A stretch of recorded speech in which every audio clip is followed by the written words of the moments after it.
तो दोस्तों, विक्रम और बैताल की कहानी का ये दूसरा भाग आप लोगों के सामने। जैसा कि पता है कि ये दुगड़ू नाम का एक लड़का होता है जिसको बहुत ही बुरे बुरे सपने आते हैं।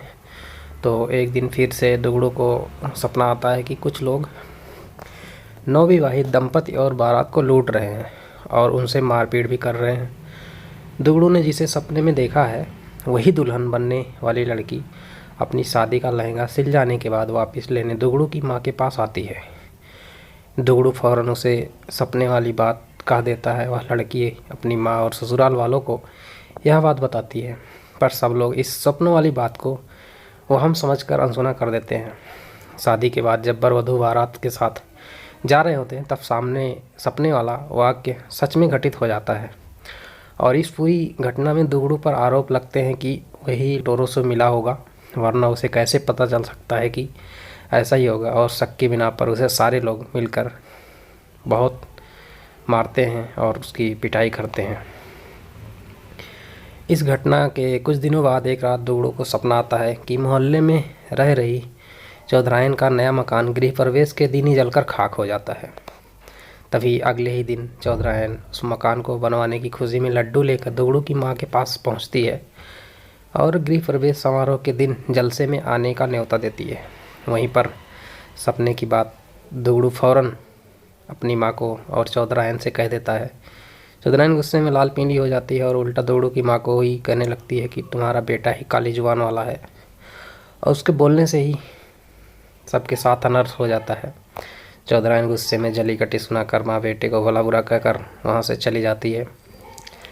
गृह प्रवेश समारोह के दौरान कोई घटना ना हो इसके लिए पक्के इंतजाम किए जाते हैं, फिर भी किसी न किसी तरह आग की चिंगारी चौधरायन के भव्य मकान के पर्दों में लग जाती है और देखते ही देखते आग रौद्र रूप धारण करके पूरा मकान जलाकर खाक कर देती है।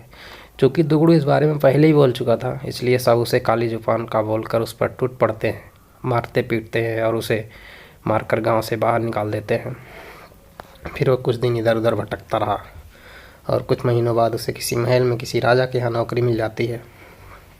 वो बहुत अच्छे से ड्यूटी करता है, लेकिन मज़े की बात यह थी कि उसकी नौकरी जहाँ लगी थी राजा ने कहा था कि वह रात्रि में पहरा देगा, और रात को दुगड़ू पहरा दे रहा था कि उसे नींद आ जाती है और वह सपने में देखता है कि इस राज्य में बहुत ही भयंकर भूकंप आया और वहाँ की सारी प्रजा उस भूकंप से मर जाती है। जैसे ही वह नींद से जागता है तो राजा को यह समाचार बताने के लिए भागता है, लेकिन राजा कहीं बाहर काम से गया हुआ था।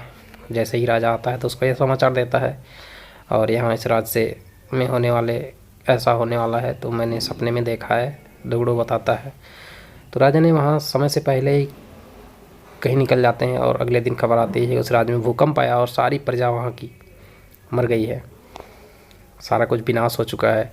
तो फिर राजा दुगड़ू को अपने महल में बुलाकर उसको शाबाशी देता है और हीरे मोती देता है और उसको नौकरी से निकाल देता है। तो ये राक्षस विक्रम से पूछता है कि राजा ने उसको हीरे मोती भी दिए और उसको नौकरी से भी निकाल दिया, ऐसा क्यों किया। तो दोस्तों, जैसे ही इस कहानी की सही उत्तर देता है तो वो जो प्रेत आत्मा था वो फिर से वापस अपने पेड़ पर पहुंच जाता है। तो विक्रम ने उसका उत्तर ये दिया था कि राजा की जान बचाने के लिए उसने हीरे मोती दिए और उसने ड्यूटी करते समय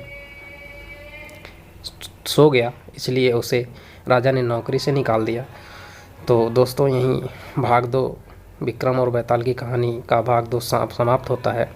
तो ये कहानी कैसी लगी शेयर करें, लाइक करें, कमेंट करके बताएं और चैनल को सब्सक्राइब करें ज़्यादा से ज़्यादा। थैंक यू दोस्तों।